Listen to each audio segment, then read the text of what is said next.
ever come across autism supremacy online? You know, those really intense debates. We're diving deep into that today. A bunch of you send in articles and research, so yeah, it's definitely a complicated conversation. Yeah, it really is. It's one of those things you have to approach carefully, For sure. We'll be breaking down what this ideology actually argues, what the research says, and, well, the impact it can have, especially for you listening, trying to make sense of it all. Right. To even start, the term itself, autism supremacy, can be kind of jarring. So before we go any further, what are we even talking about when we say that? Basically, it boils down to the belief that autistic experiences and perspectives are just, well, superior, Right. better than neurotypical ones. Okay, so right off the bat, it's important to make a distinction here. This isn't the same as the neurodiversity movement. Exactly, and that's super important to remember. Neurodiversity is about recognizing the value of all neurological differences, Yeah. not ranking them. Yeah, there's a big difference there. One of the articles sent in, it was from Autism Speaks, really highlighted this well. They were saying, I'm paraphrasing here, that neurodiversity is about every single mind, while this autism supremacy idea, it creates this hierarchy. And that can be really damaging. You got it.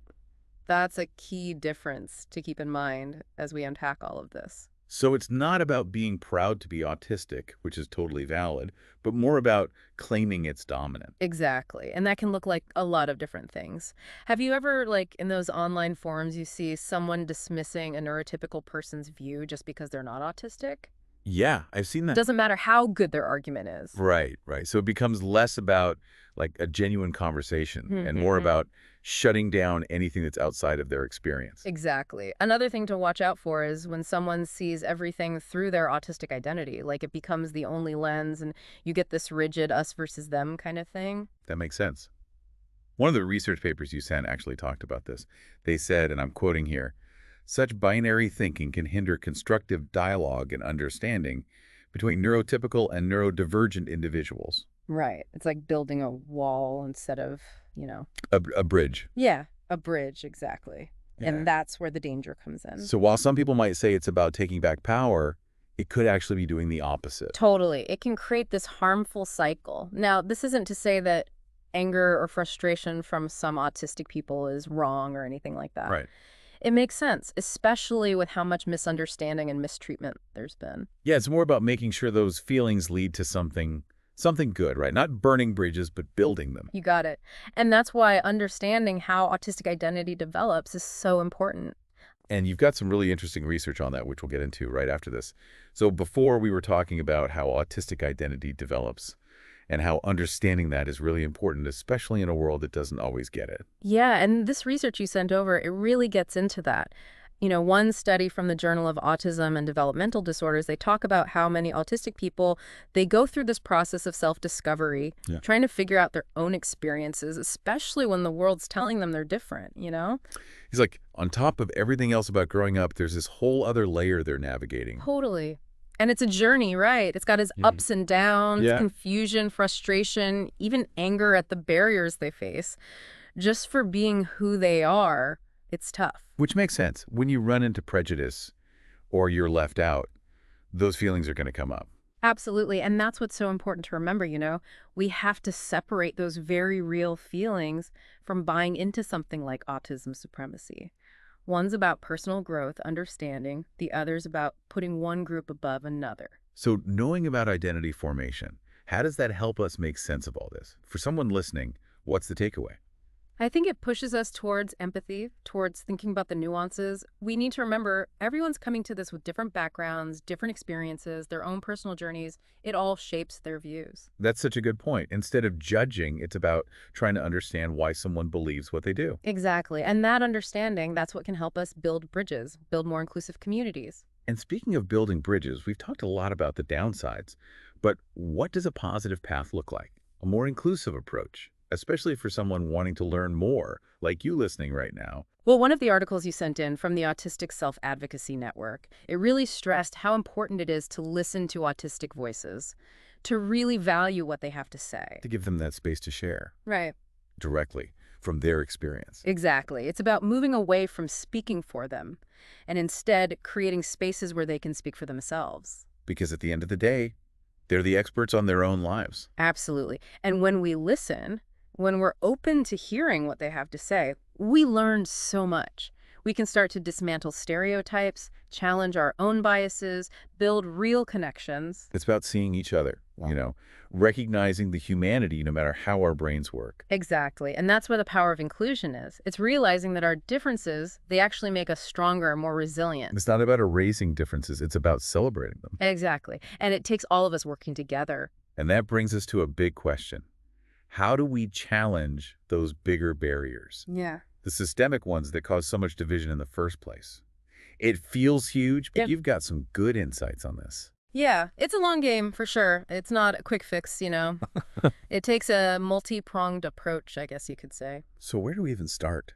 Well, one important thing is advocating for policies, for laws that promote inclusion and equity for neurodivergent individuals. Things like better access to education, to jobs, to healthcare.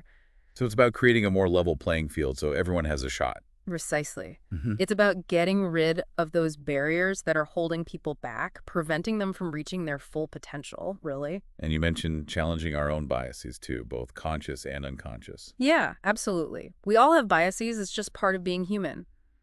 But it's what we do with them that really matters. Are we letting them control how we act, how we see the world, or are we actively trying to challenge them to find different perspectives? So like this constant learning process, right? Yeah. Learning, unlearning, relearning. Exactly. That's the key to really dismantling those deep-seated biases that feed into discrimination and prejudice. It seems like so much of this comes down to education and representation, Yeah. right? Making sure people have accurate information about autism and that we're hearing autistic voices more in the media, in schools, in our workplaces. You hit the nail on the head. It's about normalizing the conversation, making neurodiversity part of our everyday conversations, not something we shy away from. Because the more we understand, the more we embrace our differences, the better we become as a society. All right. 100%. Now, we've covered so much today, but for our listeners, if someone's hearing this and they're thinking, yeah, this autism supremacy, it makes sense to me, maybe from a place of hurt, what would you say to them? I'd start by letting them know their feelings are valid. If they've experienced being left out, misunderstood, that anger, that frustration, it's totally understandable. Their pain is real, and we can't ignore that. So starting with empathy. Absolutely. But then I gently ask them to consider, does this ideology really help? Does it help you? Does it help the autistic community as a whole? Does it bring us closer to acceptance, or does it create more distance? It's about the long game, the bigger picture. Yeah, and I'd encourage them to take those feelings, that passion, and channel it into something that builds us up. Join advocacy groups, connect with others who are making positive change. Use your voice to educate, to break down stereotypes. Turn that frustration into fuel for Yeah. good. Exactly. That's powerful stuff. Because change, it takes all of us. We have to work together. It's about collaborating, about empathy, about seeing past our differences to create a more inclusive world. This has been quite the deep dive, and it's not about simple answers. It's about understanding something complicated. And that's important, right? Absolutely. It's about nuance. It's about challenging what we think we know. It's about talking to each other respectfully. You got it. And when we come to these conversations, curious, ready to listen and learn from each other, that's where the magic happens. That's how we start to build a world where everyone feels seen, heard, valued for who they are. That's what we're aiming for. That is an amazing thought to leave us with. Thank you so much for taking us through this. Your insights have been incredible. It's been my pleasure, really. And to you listening, thank you for being here, for joining us on this deep dive. Keep those questions coming. Keep talking about these things and keep challenging yourselves and each other to build that more inclusive, more compassionate world. Okay, so before the break, we were talking about tackling those myths about autism that are out there. It's like to really dig into this, got to address those, right? For everyone listening, trying to make sense of it all. For sure. One of the biggest ones, I think, is this idea that there's one right way to be autistic. Yeah, like there's this box everyone fits in. Exactly. High functioning, low functioning, all those labels we hear, they're so limiting. It's not like that at all. Right. It's more of a spectrum, isn't it? Exactly. Every autistic person, they have their own strengths, their own challenges, the own way of experiencing the world. To act like everyone's the same, it just doesn't do justice to how diverse the autistic community really is. So recognizing that everyone's different, that's key. And another myth I hear a lot, it's this idea that autistic people don't have empathy, which is just so off. Yeah, that one's really harmful. It's just flat out not true. Yeah. Some people might express empathy differently. Maybe they have a hard time with social cues, but that doesn't mean they're not capable of compassion, of understanding. It's more about recognizing those different ways of expressing it, not assuming it's not there at all. And honestly, isn't that something we could all stand to be a little better at? In general, I mean. Absolutely. It goes back to what we were saying about neurodiversity. It's not about everyone being the same. It's about celebrating those differences and making a world where everyone can thrive, no matter how their brain works. It's about saying those differences are good, they matter. It's about seeing the value in every single mind. Now, knowing everything we've talked about, if someone listening right now is thinking, this autism supremacy, it makes sense to me. Maybe they're coming from a place of pain. What would you say to them? First thing I'd want them to know, I hear you. Those feelings, they're real. If you've been excluded, if you've been misunderstood, that anger, that frustration, it's totally valid. Your pain is real. We Wow. can't dismiss that. So creating that space to be heard, that's so important. It's essential. But then I'd ask them to think, does this help? Does believing this, does it really help you? Does it help the autistic community? Does it get us closer to being accepted? Or does it create more distance, more distrust? It's about the bigger picture, right? Thinking Mhm. long term. Exactly. And I'd say take that energy, that passion, and do something good with it. Join groups fighting for change. Connect with people who are making things better. Use your voice. Speak up. Educate people. Help break down those stereotypes. Turn that frustration into action, into Nah. positive change. That's amazing. Because real change, it doesn't happen alone. We have to work together. Yeah. It's about collaborating, about empathizing, about seeing past those differences to build a world that's truly inclusive for everybody. This deep dive has been, wow, it's been something else. So much to think about.